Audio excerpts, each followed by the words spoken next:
Hey folks, it's Frithgar here, how you doing? Welcome back to Farming Simulator 22 here in the pristine, untouched wilderness of the Calmlands.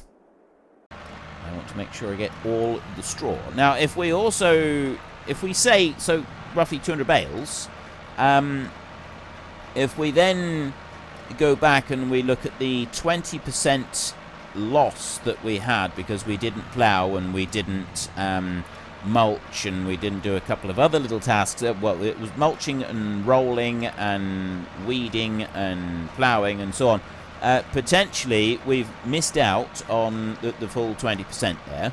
And also, all of my calculations that I did, I just realised I was basing it on the plough getting us that full 20%. And that was actually a mistake, which I now realise. The weeding and the rolling would have taken care of some of that. So the ploughing was only 15% and not 20%. So again, another mistake that I've made. My maths has been terrible today. I've missed out on so many things. Like, to be honest, that was probably yesterday's video by this point. Maybe even the day before, depending on how things work out. I'm expecting there to have been quite a number of comments about all the mistakes that I made.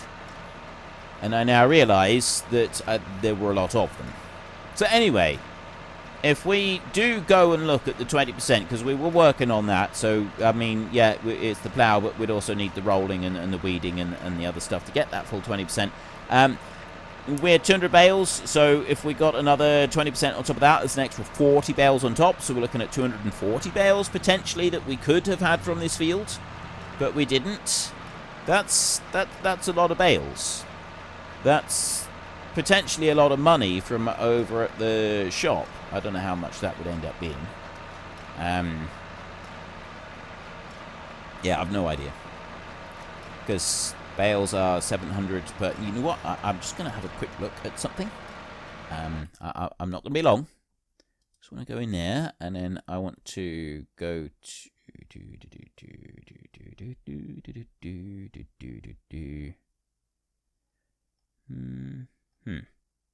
there, straw. Right. It is August. Now we have 38. About as low as it can go. How low can you go? Apparently that low. So we're looking at 38 euros. And 40 bales at 38 euros per thousand. Well, 40 bales, they are 700 litres per bale. I want to go up, not that line. I want to go up this line over here. Right. I'm going to see if I can do this in my head. And I am taking the 20%. I realise now that that is wrong, but that is the total yield loss that we've had on this field. So potentially we've lost out on that much, even though it's not just the whole calculation I made with the plough and how quickly and so on, and the money that I would have got just from the plough. That was off by 25%. So, is it 25%? Well, it was 25% less than what I said. So, yeah. All right.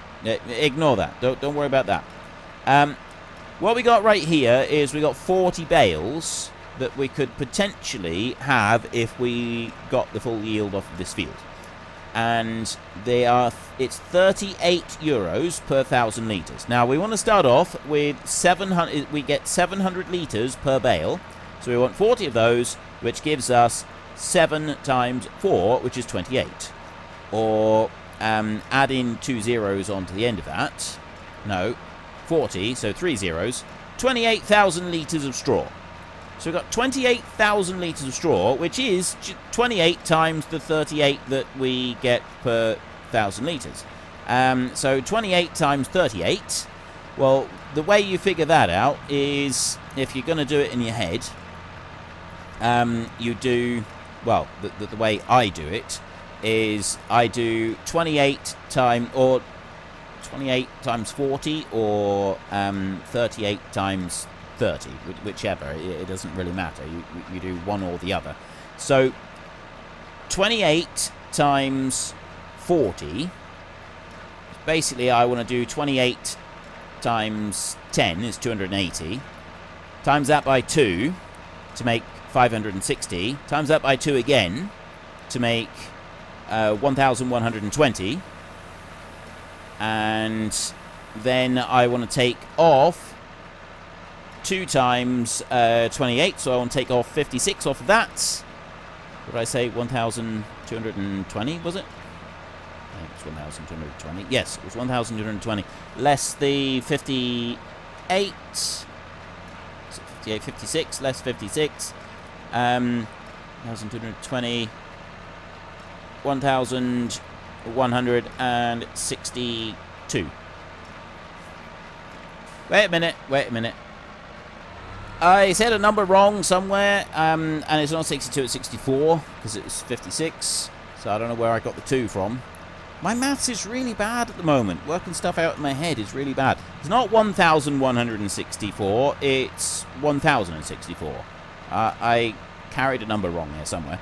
But anyway, 1,064. So we're potentially, just from the straw alone on this field, we've lost 1,000 euros because we haven't ploughed it and rolled it and gotten rid of the weeds. And then we said there's potentially another 3,000 euros that we lost in profit. And that's ignoring wages, by the way. We're ignoring wages. There's 3,000 euros in profit that we've lost from the grain itself and then turning it into flour.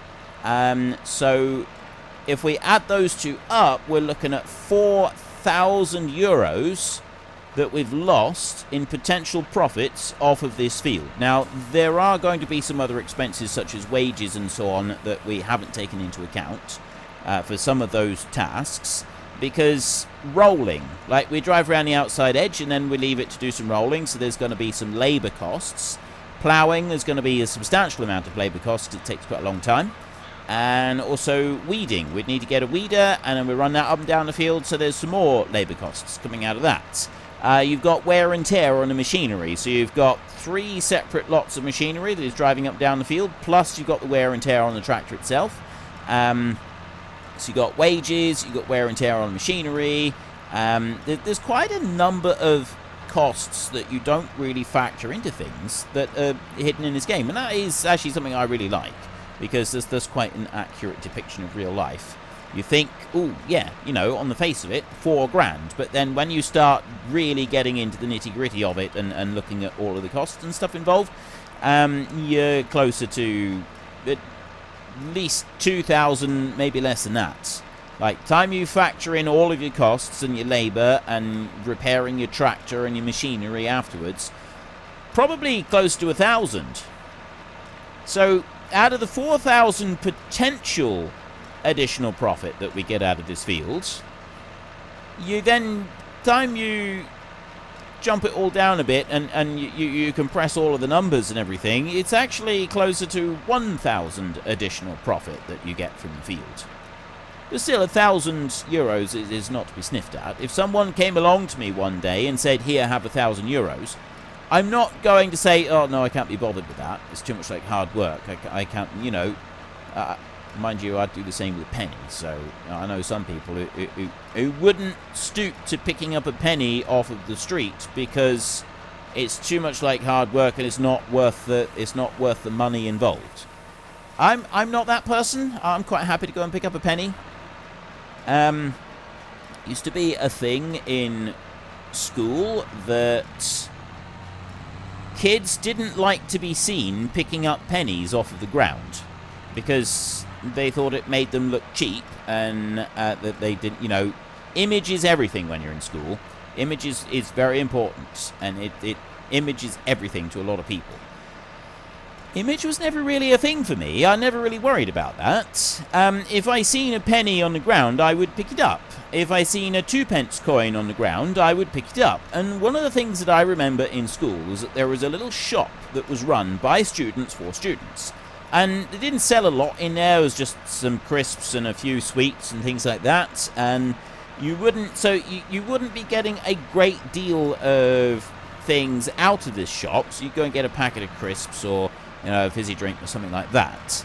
And the reason that the students started running this shop was because the school wouldn't officially sell any sweets on the school grounds, but they said if the students wanted to do it, they could, as like a, I don't know, some kind of project. I can't remember what it was for exactly. But anyway, so there was a few sweets that were available.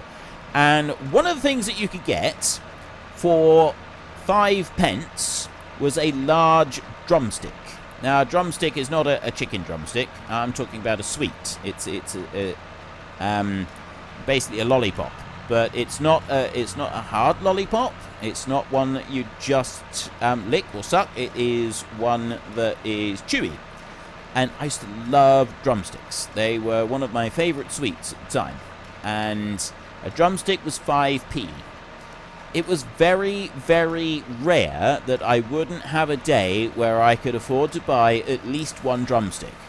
From accumulated pennies that I had found on the floor, I was always like, if I was walking, going from one classroom to the next, I would always take an outdoor route, because you'd never find pennies on the floor in the corridors. So if at all possible, I would exit the building, and then I would go round on the footpath on the outside, and then, well, quite often you'd go between buildings anyway for the school I was in. It's made like a number of separate buildings. But even if it wasn't, if you're going from one side of the building to the other, to the different departments in there, I would exit the building and go around the outside. Because there's far higher chance of me spotting a penny lying on the ground outside than whatever was inside. I think I maybe found like a total of 3 pennies indoors. And so I'd walk around the outside, and sometimes in between lessons I could pick up like 3 or 4 pence just in things lying on the ground. I used to think this was absolutely wonderful. Go and pick all of those up, and then I'd be able to go and get a drumstick at lunchtime, and I always loved that. That was always really cool. I'd feel like I'd accomplished something. Never mind lessons and things like that. I wasn't interested in lessons, but being able to actually acquire enough pennies through just wandering around and keeping an eye out and watching the ground, that to me was absolutely wonderful. That was money well spent. And how many did we get? 138. Okay. We had like 70 odd. So we actually had a fraction over half of the field done with the outside rounds on this field. So that's an interesting calculation to run. By the time we do 3 passes around the outside of this field, or at least for something the width of that combine, we've done half the field. So it's going to be roughly the same for the seed drill and the cultivator. 3 times around the outside edge, we've done almost half the field. Or we have actually done half of the field, which is quite a substantial amount, actually. That is actually quite a lot of the field done just from 3 times around the outside, which is quite interesting. That is actually a very interesting thing that we've just discovered there, I think. So yeah, some days I'd feel like I struck the jackpot. Now, I had friends who used to think this was highly amusing. They didn't really care all that much, but they would still think that it was really, really amusing that I would go along and I would just pick pennies up off of the floor, because most of them would never dream of doing something like that. They wouldn't see them. They wouldn't lower themselves to the status of picking up coins off of the floor unless it was something like a pound coin. I'd pick up any coin that I seen.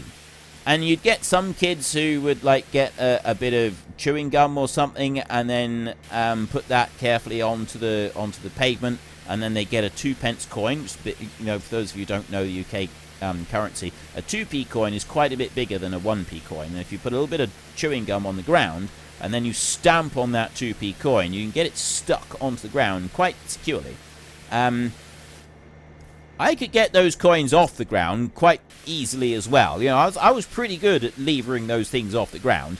If you stuck chewing gum to it and hammered it onto the ground, that wasn't going to stop me. I mean, yes, don't get me wrong. If I'm picking coins up off the floor, I'm going to be washing my hands afterwards. I wasn't stupid. But at the same time, I'm not about to leave 2p there lying on the floor. That's a good portion of a drumstick that I've got right there.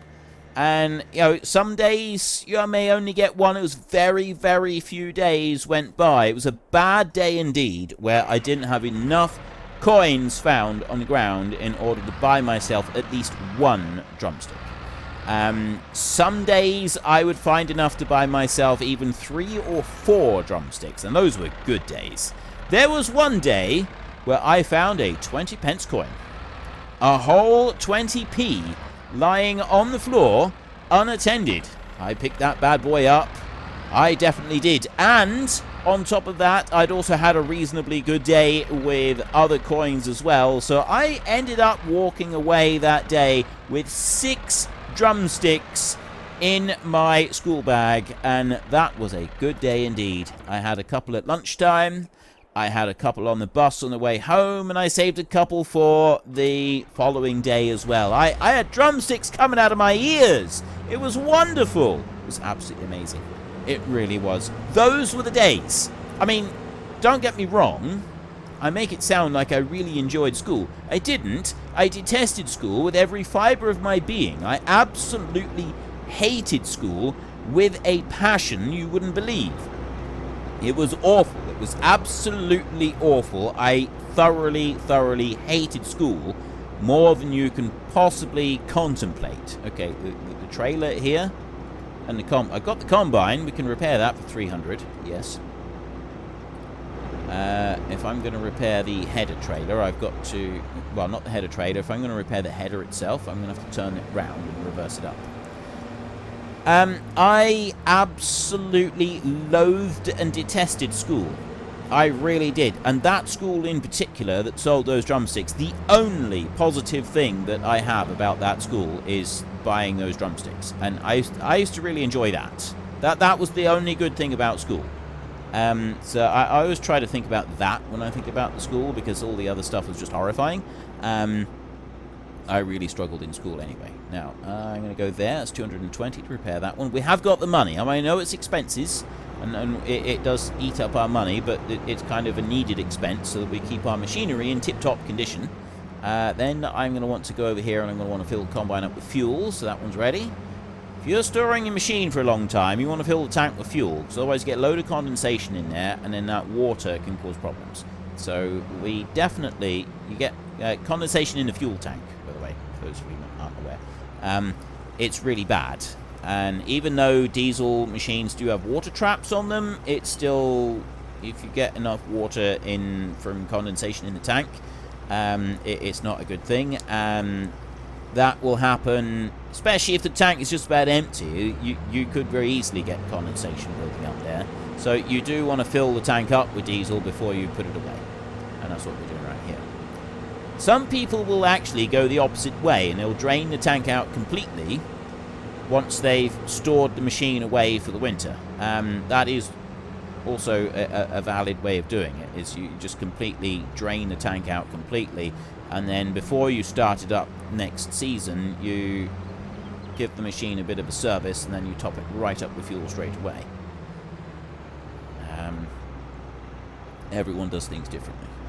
Right, let's bring you in there. Stop that one. Okay, next, I've got this one over here. I don't actually... Well, I do want to do something with this one. I'm going to want to do the cultivating over in the other field. So, because I've already gone and done most of this field anyway, I'm just going to run it around the outside edge to do all the bits that we missed. Apparently not that bit, because the cultivator... Well, it's the field, it's not the cultivator. Cultivator's just a bit too big for the field, that's all. If I do it that way, it'll work. And we can run on up here. How did I even start talking about... Oh, I was talking about the profits that we potentially make in the field up there, or the profits that we don't potentially make in the field up there, and so on. But yeah, we have profit that we can make. If I stop that one and start it up again, you go a bit faster. He changed down a gear. I don't know why he doesn't try to change down a gear when he's going along. The logic in this one for changing gears and that is a little bit skew-iffed. Not quite sure why it does what it does some days. And on we go up this way, and then we'll have another little line. There we go, all the way down that side of the field. We'll run this tractor over to the field over there so that we're ready to start. And I then need to go and get the trailer, and we want to start running around the outside edge of the field and picking up bales. Now, as far as I know, the trailer that we've got does 80 bales. There was a slight update on the auto load experience over there. I don't think it actually did anything other than changing file names for something, so don't think that's going to make any difference to the number of bales that we can currently collect. However, we will race down over here. We'll take this one. We'll park him up in the field, down the bottom down here. Just the bottom edge of this field. Straight across here, without looking. We do a lot of things on hope and a prayer around here. Especially crossing that road. Which is probably why we've had so many accidents. Why that 2CV has hit us as many times as it has. I would go up over here. I haven't forgotten the trailer load of canola, by the way. I know that's still there, but we need to get that oat field cultivated as quickly as we can. Right, let's get you hooked in. That field needs to be cultivated as soon as we possibly can so that we can head off so that we can get it planted with the oilseed radish that we need to get planted in there. That's really high on our priority list. That's got to be done. Down here. More hope and prayer. Didn't quite work for us this time. It didn't quite work out. We'll just move out of the way there, and then I'll do that. This trailer has got a really wide area that stops traffic. So if you're ever driving along on the road, that one is the one that always does it. Stops the traffic for you. I don't really know why. Right. 14. Round bale cotton. Round bale 125, 150. You can put... The round bale 180, you can only put 4 on this trailer. And I think it's because it only fits 2 bales on the actual trailer flat itself. And then you get 2 more on top. We can get 90 bales on here. Which is not a huge amount. Is R for turning that on. Ah, yes. There. Right, we can put 90 bales on here. So what we'll do is we'll go around the outside edge. And then when we've done around the outside edge a little bit, we will... Well, I'm just going to do like 1 pass around the edge, and then I'll start working a little bit on the bottom half of the field, so then we can put the cultivator going while we sell bales, and then we come back over. I'm curious if we can put the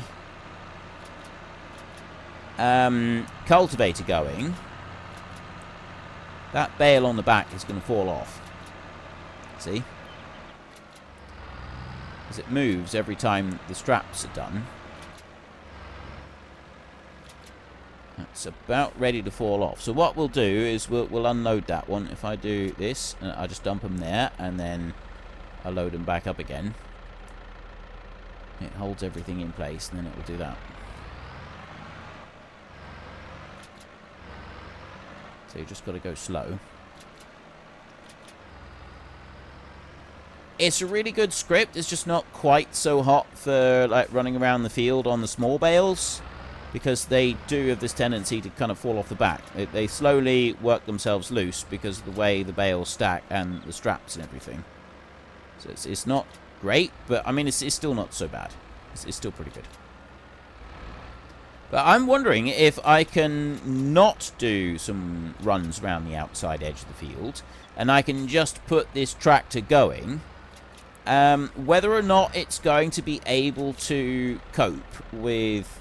Right, we're on 49 bales so far. Whether or not it's going to be able to do the job. Like, will it turn round before it gets to the fence, or is it just going to try and drive straight into the fence and just not work? Not entirely sure. You can see those bales there. They're falling off the back now because I'm going uphill as I'm loading. There we go. That's about to go really horribly wrong there. See? There they go. Right, let's try doing this a minute. And then do that. And then try loading them again. It's probably not going to identify the ones at the back. No, it doesn't. Right, well, what we'll do then... There we go. Straight off the back with those.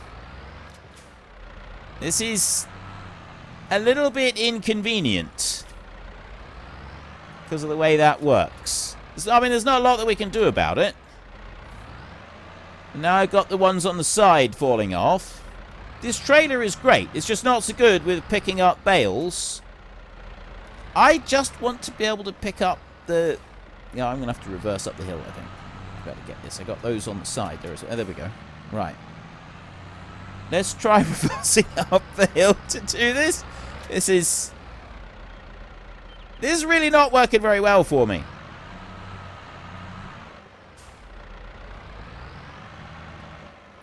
Let's try reversing this way. Okay, well I've got those bales on there. Let's bring it downhill. Maybe that'll work. And then we'll go in this way.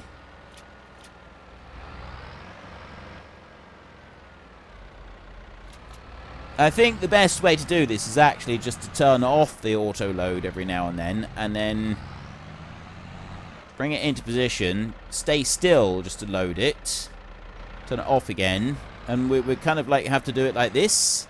At least now that we've sort of got several bales on here. But it's still loading it. I mean, this is the great thing about it. It is actually still loading. There. Right? It is still working. And I really like that about this. It's still doing what we want it to do. It's just not necessarily doing it as well as that we would hope. It's a bit of a scruffy load. If I was the person loading this and I'd loaded me load up like that, I'd be deeply ashamed. I really would. I wouldn't be happy with that. That is not the way to behave. All right, now that we've kind of established it a little bit, let's move on up here. And we'll see how much of a mess it'll make. Oh, there we go. Look at those this is terrible. It's neat and tidy on that side. This side, not so much. And we lost them off the back as well. Just going to take that one. Okay, I was going to just take that one and drop it in, but that's not really worked so that. Unfortunately, folks, that is all we have got time for today. A massive thank you to everybody who has earned their way into the Great Book of Names. To find out some more details about all the names coming past, please head into the description and click on the link to the Discord. It's a link to another video. The link is on the other video. Please also consider checking out the links there for Nitrado, who provide gaming servers for games like Farming Simulator, Minecraft, Ark, and several others. And there's also Fanatical, who will help support your gaming habit by providing you with cheap games and also giving me a small commission on anything that you buy using my link. If you've enjoyed this particular video, then please head down below and give us a like. And if you really enjoyed it, then please tell your friends all about me. Get them to come and watch as well. That would be awesome. And until next time, thank you very much for watching. This is Frithgar. Goodbye, and see you later.